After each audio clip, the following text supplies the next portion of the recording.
आपने कहा कि आज के जितने भी लिबरल चिंतक इत्यादि हैं वह कोई भी पराभौतिक हस्ती को पूर्णतः नकार देते हैं और कहते हैं जो भी है यही आंखों के सामने है। भगत सिंह ने भी कहा कि दुनिया में ईश्वर नाम की कोई चीज़ नहीं है। पेरियार ने भी ऐसा ही कहा।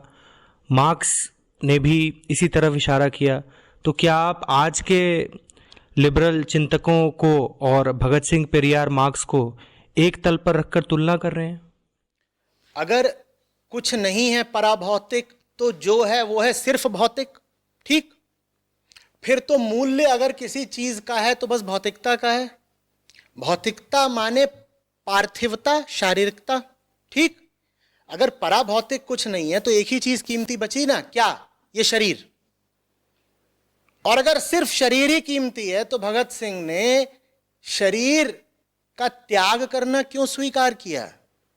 समझ में नहीं आ रहा क्या कि जब भगत सिंह कहते थे कि वो नास्तिक हैं तो वास्तव में परंपरागत धर्म, सड़े गले धर्म, संस्थागत धर्म को नकार रहे थे। नहीं तो एक ऊंचे आदर्श के लिए शरीर की आहुति दे देने से बड़ा धार्मिक काम क्या होगा? अगर कोई नौजवान सच्चे अर्थों में धार्मिक हुआ है तो वो तो भगत सिंह स्वयं है। मुझे बताओ, तुम अपना प्राणोत्सर्ग कर रहे हो, तुमने तो पूरी भौतिकता ही खो दी ना अपनी। अगर जान चली गई तो जरा भी भौतिकता बची? तो कुछ तो होगा ना जो भौतिकता से ऊंचा होगा, जिसके लिए तुम अपनी भौतिकता निछावर कर रहे हो।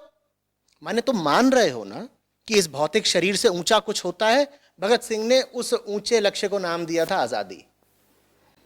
आजादी। फर्क नहीं पड़ता तुम क्या नाम दे रहे हो, इतना मानना काफी है कि तुम्हारी शारीरिक सत्ता से ज्यादा कीमत किसी और चीज की है। भगत सिंह का जीवन ही इस बात का प्रमाण है। 22-23 साल में वो कह रहे हैं नहीं चाहिए बाकी पूरी जिंदगी, अभी 60-70 साल और जीते, बोले नहीं जीना है, शरीर की हैसियत क्या है? ये तो संतों वाली बात हो गई ना। बिल्कुल नहीं जीना, शरीर की हैसियत क्या? आजादी बड़ी चीज है, आजादी चाहिए। अगर वो, दोहरा रहा हूं, अगर वो शारीरिकता मात्र में विश्वास रखते तो जान देने को क्यों राजी हो जाते? शरीर गंवाने को क्यों राजी हो जाते अगर शरीर ही अंतिम सत्य होता उनका? बोलो, आ रही बात समझ में? लेकिन फिर भी चाहे मार्क्स हो, पेरियार हो, भगत सिंह हो, कई अन्य विचारक हो, इन सब लोगों ने धर्म को न सिर्फ नकारा बल्कि धर्म को अपशब्द भी कहे। मैं उनसे सहानुभूति रखता हूं। उन्होंने जिस धर्म को नकारा वो था ही इस लायक कि उसे लात मार दी जाए। जो उन्होंने करा मैं भी वही करना चाहूंगा। पर भूलिए नहीं कि वो किस धर्म को नकार रहे थे। मार्क्स उस धर्म को नकार रहे थे जिसके बारे में कहते थे कि नशा अफीम है। जो धर्म नशा बन जाए, अफीम बन जाए, उसको तो तुरंत त्याग ही देना चाहिए। अभी थोड़ी देर पहले हम लोग क्या बात कर रहे थे कि धर्म के नाम पर क्या क्या चल रहा है। अगर वो सब जो धर्म के नाम पर चल रहा है वो धर्म है तो मैं भी कह रहा हूं लात मारो धर्म को। पर धर्म उसके अतिरिक्त भी कुछ है, बहुत कुछ है, बहुत मूल्यवान है। उसका सम्मान करना सीखिए। सिर्फ इसलिए कि धर्म में कुरीतियां आ गई हैं, सिर्फ इसलिए कि धर्म का पूरा क्षेत्र बेवकूफ और बेईमान लोगों ने गंदा कर दिया है, तुम क्या धर्म को ही उठा के बाहर फेंक दोगे? और धर्म को उठा के बाहर फेंक दिया तुमने तो जियोगे कैसे? बिना प्रेम के, बिना करुणा के, बिना बोध के, बिना सरलता के जी कैसे लोगे? और प्रेम, बोध, करुणा, सरलता तुम्हें विज्ञान तो सिखाएगा नहीं। तो धर्म तो जरूरी है ना। धर्म गंदा हो गया हो तो प्रार्थना है मेरी कि उसको साफ करें।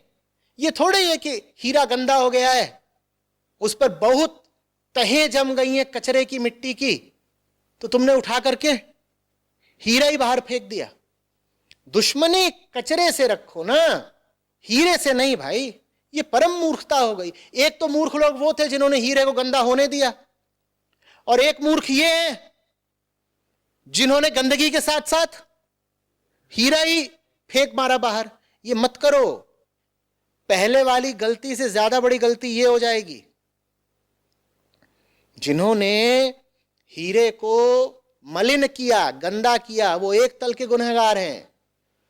और तुम उस गंदगी के चलते हीरा ही उठा के फेंक दो, तुम उनसे ज्यादा बड़े गुनहगार हो जाओगे। ये मत होने दो, सफाई करो, सफाई।